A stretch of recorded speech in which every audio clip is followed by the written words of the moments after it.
Hannah Montana wears Gucci now.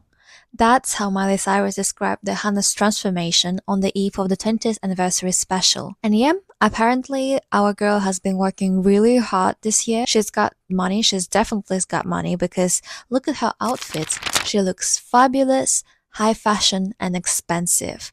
But even for all these luxury pieces, we can still see the Hannah Montana we grew up with. I've noticed certain patterns and messages in her outfits that made my inner child so happy. And in this video, I will break down all of them. I've written down everything here and I'm gonna read them for you and we can all discuss this later in the comments. The theme of armor runs through the whole thing. In many looks, I've noticed metallic textures, silvered surfaces, meshes, and sequins that almost resemble chainmail or armor to me. Let's start with the most discussed outfit from the red carpet, or should I say purple carpet, from the Los Angeles premiere. Miley wore a shiny silver Rabbane dress over an original Hannah Montana t-shirt that was custom crystallized by Disco Daddy Studio. And everyone journalists didn't miss the opportunity to call this the best of both worlds. I agree. But what I saw first is how the dress is framing and kind of protecting the younger Miley that is pictured on the t-shirt.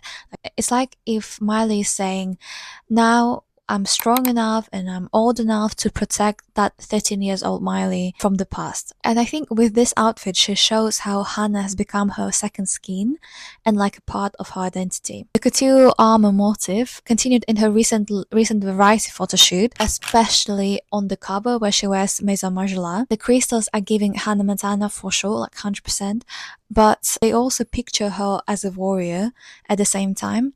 This is off topic, but this blue sequin top has been living in my head rent-free from the moment I saw that picture first. It's a slight note to 2007 Miley when she was performing on the Good Morning America concert. I found another outfit of old Miley, old Hannah, that was referenced extremely many times during the promotion. On this reference, she even had the same kind of sequined figure on her Hannah Montana top. By the way, she even took the same pose in the gold look from Roberta Cavalli, again reinforcing the idea of super luxury armor. Finally, the theme appears in her Total Diesel look. She used it for recreating this iconic signature Disney move with the painting Mickey Mouse head. I'm quite sure that Miley and her stylist, Bradley Kenneth, did that intentionally to show that she's become more confident, more mature, grown-up Hannah. Beyond the shine, the 2026 styling incorporates animal prints and denim. It's less obvious than sequins and glitter, but it's no less vital for recreating Hannah's aesthetic, in my opinion. In the same variety shoot, she also appeared in a total look by Valentino with these glamorous boots with predatory print.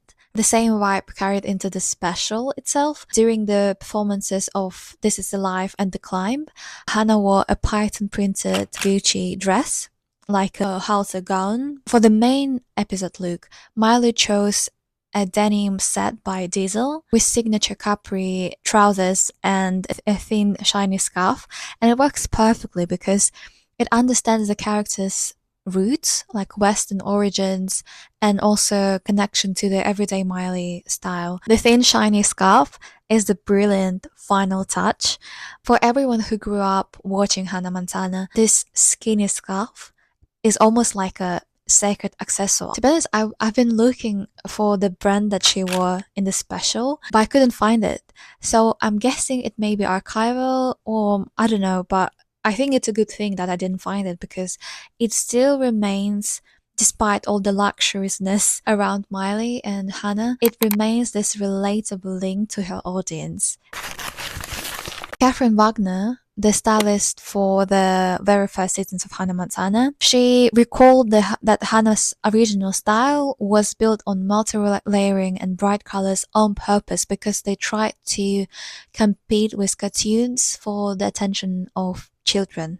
But today's Hannah Montana doesn't need this, so she has evolved into a more mature, darker, rockier version of herself. Since Miley Cyrus has been I've been the brand ambassador of Gucci since 2021. Hannah now officially wears Gucci. We see this evolution in the opening scene. As she steps out of the car, she's wearing black pointed toe over the knee boots with a gold stiletto heel, paired with a trendy gold chain belt and square sunglasses. This is a pure Rockstar Energy. And for her final performance of the new song Hey You, she opted for, it was a custom Gucci, but yeah, like a black halter jumpsuit, perfectly illustrating how I would imagine the character's style evolve over the years. I like how Miley and her stylist cite old Hannah from the very first seasons of the TV show, but they use very modern current pieces from modern designers of modern collections. And I think it's so rare these days, because I'm actually really tired of archival fashion on the red carpets, on the premieres, because it's, in the end of the day, it's just like laziness. It's like going for safe options. I think in the beginning it felt fresh, it felt nice and sustainable, but now I feel like there is nothing innovative anymore being showcased by celebrities. And they're the biggest promoters of fashion these days. And yes, I understand that Miley is an ambassador of Gucci. I know that she probably has contracts with each of these brands for a long time, and it's basically just advertisement. But I think it was embodied so well, so I have no complaints about this. Take the first official poster where Hannah does famous move. She was wearing Napoleon-style jacket from the recent McQueen Spring-Summer 2026 collection. Same logic applied to the premiere after party. I loved how while posing, Miley shouted to the crowd, "It's the same silhouette," because I think that perfectly summarizes the whole promotion visual identity. I like how she replaced cheap mall prints with the iconic McQueen skull print. It's a big upgrade for Hannah Montana. This is the clear example of how the grown-up Hannah stays true to her childhood silhouettes, formulas, but still does this on her own terms and in her new high gothic luxury way. And last but not least, as many celebrities these days, I would say most celebrities these days, Miley used method dressing for the promotion. We already talked about the main premiere silver look that everyone discussed, but look what Miley wore to Good Morning America. Is it only me, or this Valentino look very much reminds of the very first episode of Hannah Montana and her pink chiffon tunique. I know it's not the direct quotation, but still I think they were aiming for the reference of that outfit. Remember when the series ended, Miley cut Hannah out of her life, of her career path and her music, and she went to completely different directions. I'm still not over Bangers era. I think it was iconic, even though it was very controversial at that time. And she even said something like Hannah Montana was murdered once. But anyways, she has grown up. She has matured, and definitely she's become warmer toward her past and her character. Earlier in the video, I Used to Be Young, she already quoted Hannah Montana with her Disney reference, like Mickey Mouse t-shirt and sequined like red top. At the Disney Legends ceremony in 2024, she also said that she is proud of her Montana past and that Hannah in many ways created Miley, which is true. And now finally Miley has accepted her past and became at ease with Hannah. I think that's the main message of the whole Hannahversary.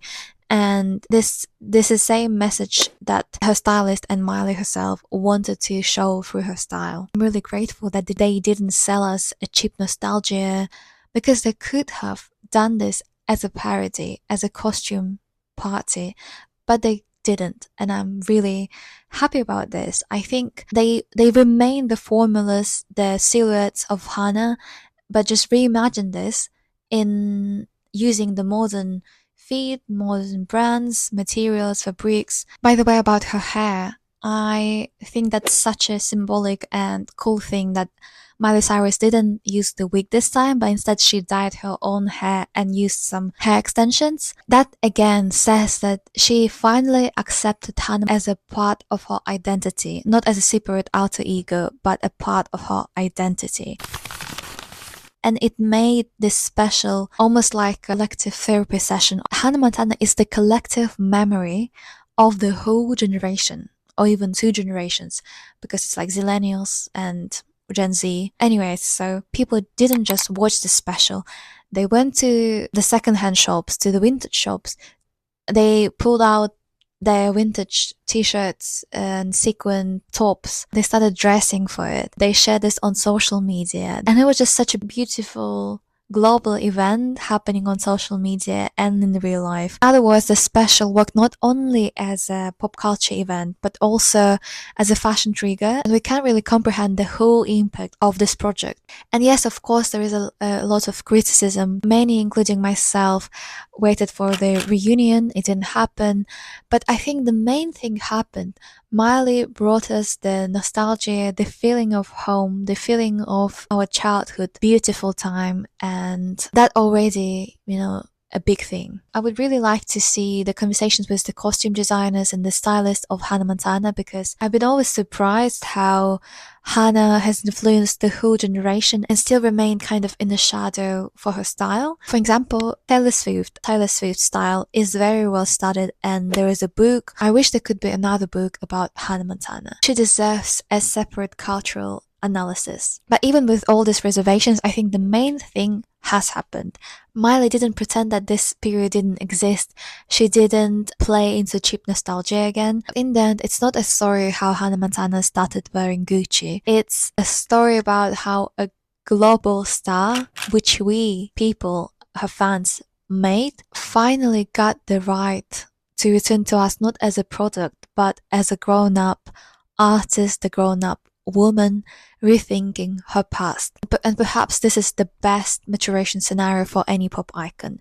Not to kill your past version, not to get stuck in it, but wear this as a second skin.